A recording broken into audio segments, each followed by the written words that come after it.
Hello. I've been going to a lot of movies, which I love. I'm going to take a bunch of you freaks along with me because I know you love movies. So, we're going to talk about the most recent movie I watched back throughout the year for 2025. And we're going to start with Keeper, directed by Osgood Perkins. Osgood is my favorite Nepo baby, and it's not even close for me. He took the fact that he had a famous dad, Anthony Perkins, and he has made it work for him, has tricked the system into just giving him unlimited money to make the weird movies that he wants to make. And I love that. He is one of my favorite. He makes this for a certain group of people, directors. And if you're not in that group of people, that's okay. But for some of us freaks, that shit hits. In that vein, Keeper really worked for me. Didn't work for a lot of people. But I felt the same way about The Monkey. I loved The Monkey. Apparently, a lot of people didn't. Let's just jump right into it. Keeper follows Liz and Malcolm, played by Tatiana Maslavi and Roshnef Sutherland. I really hope I got both of those names right. On what is framed as a fun weekend away. I should also say, I'm going to be reviewing this movie.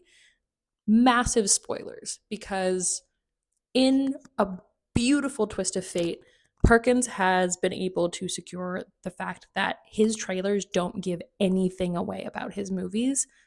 So I highly recommend going in blind. Liz and Malcolm are, 1 year into this relationship.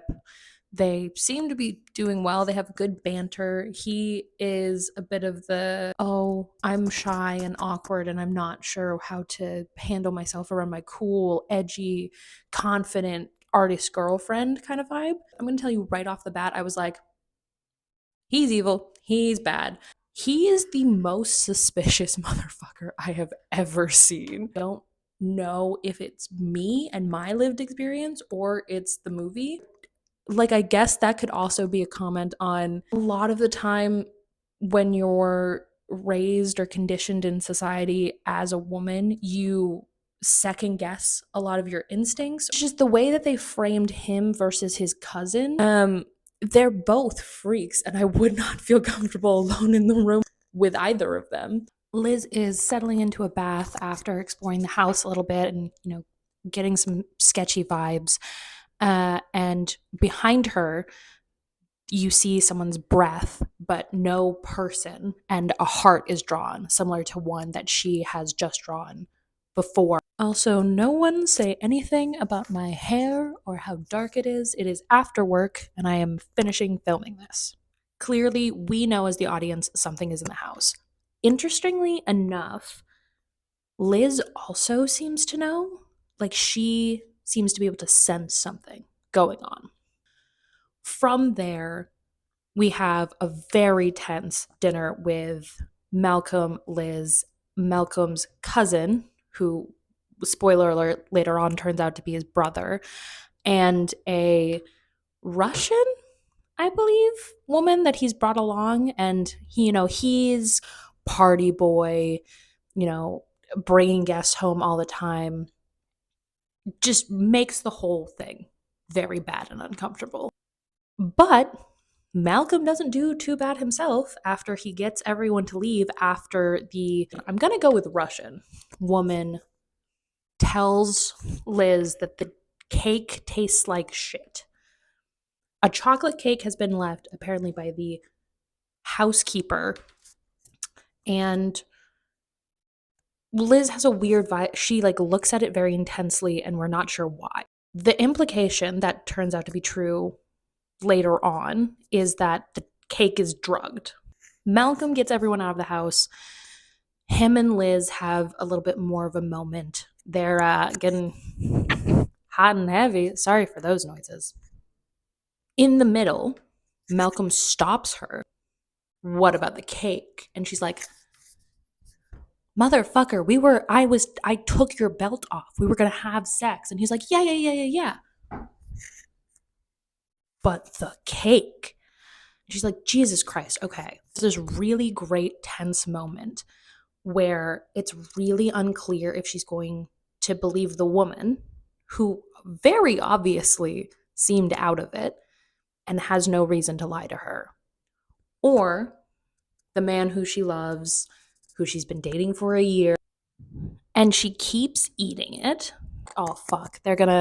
Something's wrong. In the middle of the night at 3 a.m., she goes down and eats almost all of the cake. And then she has like prophetic visions of something bad happening to her in water and all of these women's faces that we were also seeing at the beginning of the movie in like a montage, but we don't really know anything about their story other than it's very clear that they're all from different time periods and they're all in a relationship that goes sour. She freaks out pretty much all night.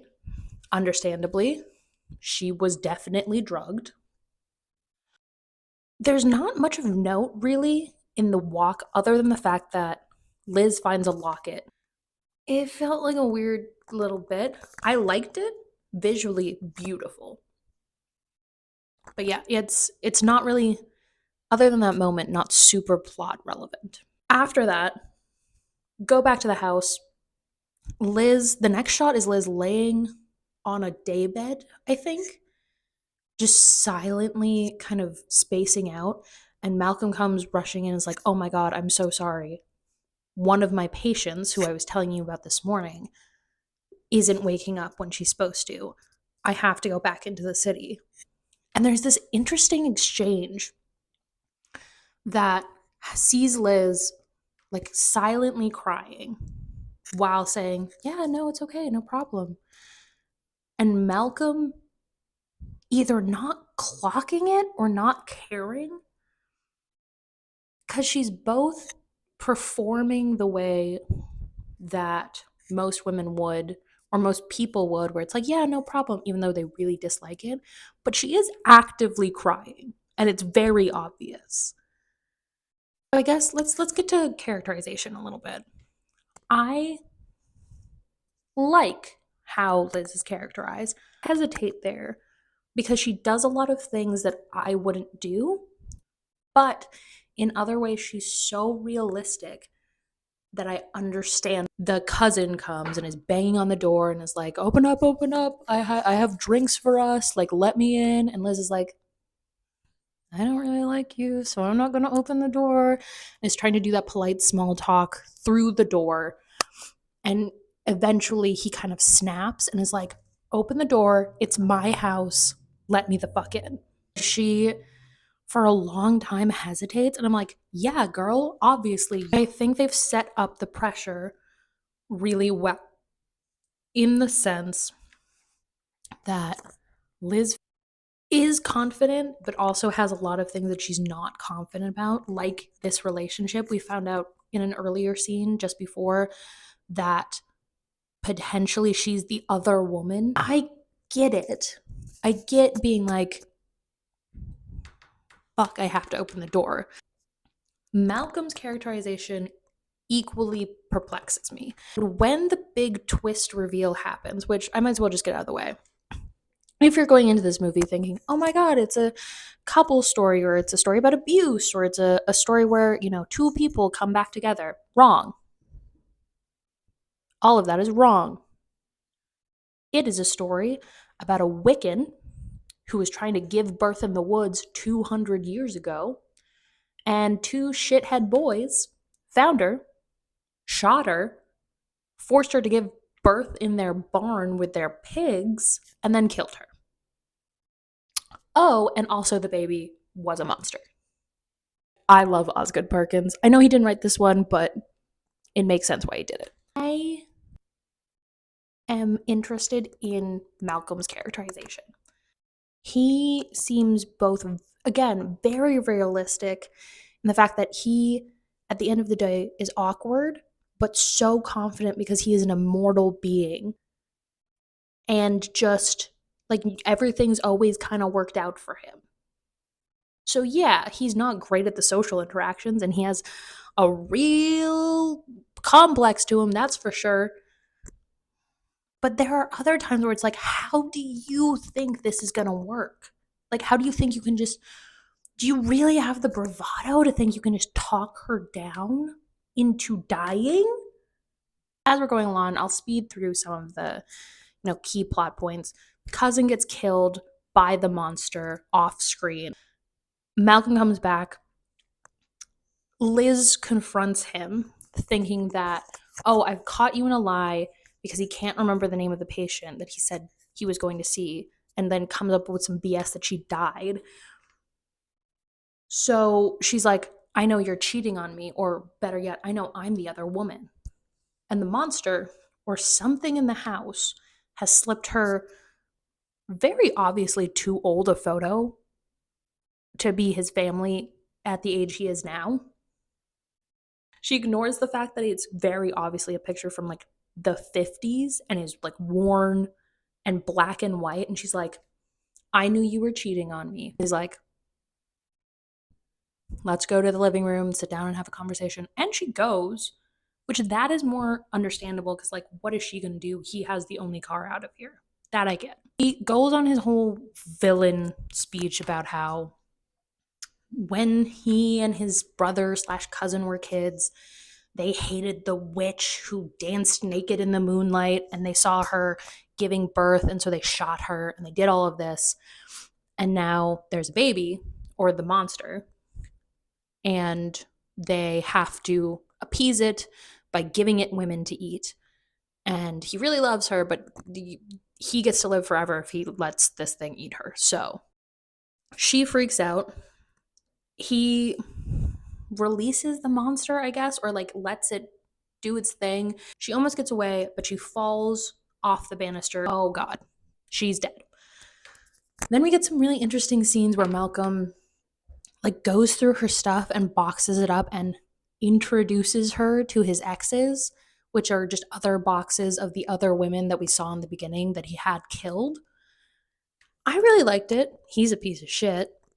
Not really a hot take that the misogynist from the 1800s that kills women to stay alive forever is not a great guy, but we move. He goes to bed, and the next morning, he wakes up and he's starting to wrinkle really badly, and he's freaking out. Little did he know that the monsters actually saved her because, like, she's just their mom. She looks exactly like their mom did. So they saved her, and I'm not going to spoil it because the monsters are fucking terrifying. Please, if one thing you do, don't look up what they look like. They're scary as hell. But they save her, and there's this moment where like they're all approaching her. She starts laughing and they all start laughing, and then she starts crying and they start pawing at her face. And that is the one flag that I'm going to fully throw in the field, which is I hate the stereotype in horror movies where it's a femme presenting person who's like, I know I don't want kids. I've never wanted kids. And then they take care of a kid or they have to be maternal in some way. And they're like, actually, I would love to be a mom. I'm such a good mom, actually. It's just like, some of us just don't want kids. End of rant. Who wakes up all old, like decrepit. And the twist is she is there with those dark blue eyes with light blue pupils. She's either been reconstituted or taken over by the spirit of the original mother, and she honeys his ass. She dunks his head in honey, and I thought that was awesome. I really liked it. So interesting experience with this movie in the sense that dude got honeyed. The shot lingers for a good long while, and then it cuts to the credits.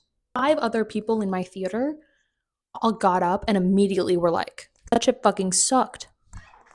Meanwhile, I was over here humming and having a great time.